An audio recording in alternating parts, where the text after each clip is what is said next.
que fait Sony avec son Spider-Verse? C'est ce que la question que je me pose et qu'on se pose tous, je pense, à l'heure actuelle. La bande-annonce de Venom 3 est sortie et que dire que c'est... Voilà. Je pense que c'est un bon résumé de ce qu'on nous attend justement en octobre. Fin octobre, 30 de mémoire, si je dis pas de bêtises. Eh ben, c'est très... Il n'y a rien de bon. Je veux dire, le problème, c'est que déjà, ils ont rien construit de concret avec Venom 1, Venom 2. Et puis, bah là, du coup, on n'attend rien du tout.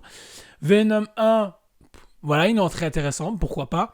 Venom 2, bah, on utilise Carnage dans un truc, film trop court pour une conclusion de merde, on va pas se mentir. Avec un teasing sur comme quoi il arrive dans l'univers du MCU. Pour que dans No Way Home, pas utilisé, et puis à la fin, bah, écoute, MCU, on partagera pas le même univers. Dommage. Alors que ça aurait pu être intéressant. Et justement, ce que j'aurais été trouvé intéressant, c'est qu'à la fin de No Way Home, on le voit apparaître avec la fameuse araignée blanche. On était sympa. Ou qui veut retrouver son Peter Parker dans son univers.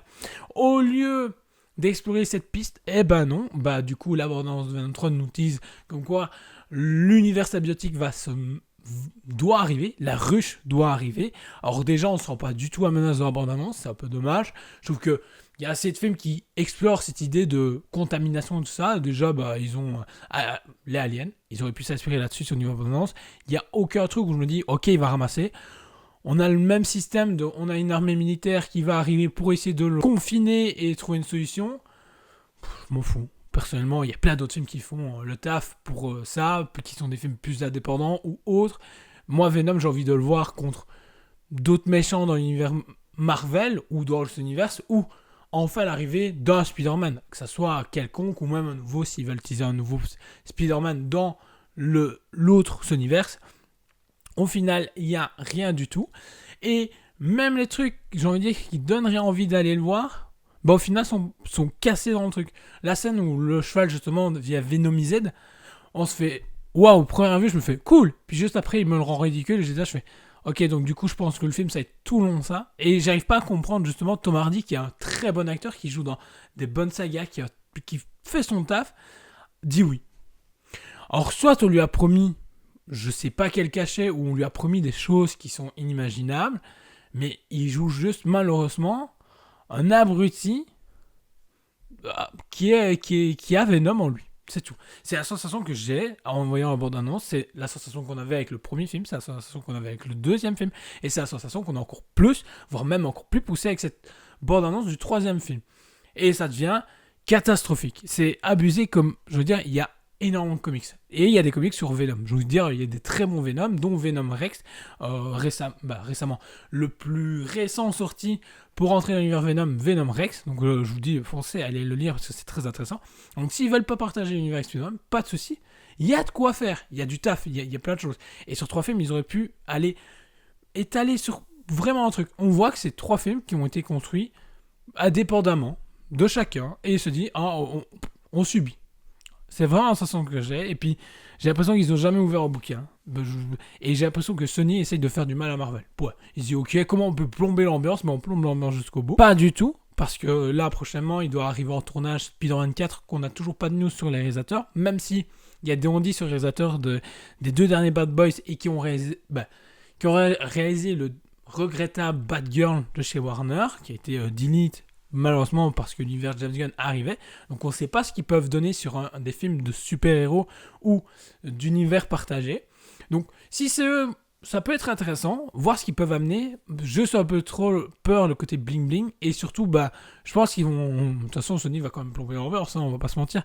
Il est vraiment temps que Marvel, Disney, récupère le Sonyverse parce que c'est pas possible. Et moi, je pensais réellement qu'il y aurait un accord sympa entre les deux pour dire écoutez, on partage le même univers, on va créer quelque chose de hyper intéressant avec nos héros communs, et au final, pas du tout, on n'a rien. Je veux dire, ils ont réussi à flamber tout, Sony a réussi à flamber quasi tout ce qu'ils ont touché.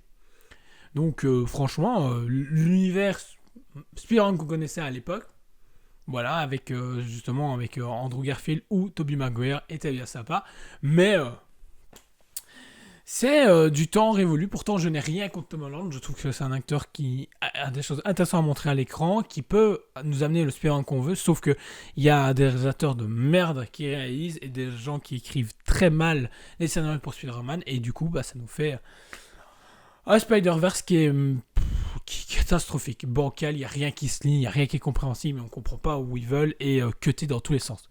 Parce que là, on avait Madame Web top 1 au niveau merdique, et je pense que Venom 3 va se glisser juste en dessous bien correctement. Je pense que même Morbius sera un peu meilleur, parce que là, ça devient abusé. Maintenant, on découvrira ça le 30 octobre prochain, pour voir si effectivement, oui ou non, on verra. De toute façon, je pense qu'il ne va pas décoller du tout. Rien ne va fonctionner, mais ça reste que mon avis. Quand je vois des films comme Furiosa, qui n'arrive pas à décoller, alors que il a quand même été acclamé, la critique est bonne et tout ça, non, les gens s'en foutent. Donc je pense que là, il va peut-être faire son petit 70 millions et puis ça va être fini. Voilà. C'est mon avis personnel. Maintenant, on verra bien. Il y a d'autres thrillers, d'autres bandes annonces qui vont se proposer. C'est déjà arrivé que des films, première vue, nous ont pas plus alléché ça, nous ont pas donné envie. Et par après, au fur et à mesure des bandes annonces, on a été rassurés et les choses se sont montrées correctes. Donc on verra ça le 30 octobre. N'hésitez pas à dire ce que vous avez pensé de la bande-annonce, ce que vous en pensez, ce que vous pensez du univers, ce que vous pensez de tout, de votre ressenti par rapport à la suite et au futur film Venom 3, The Last Dance, je répète. N'hésitez pas à laisser un petit pouce si vous avez aimé la vidéo, partagez, vous abonner si ce n'est pas encore déjà fait, et on se retrouve très vite pour une prochaine vidéo.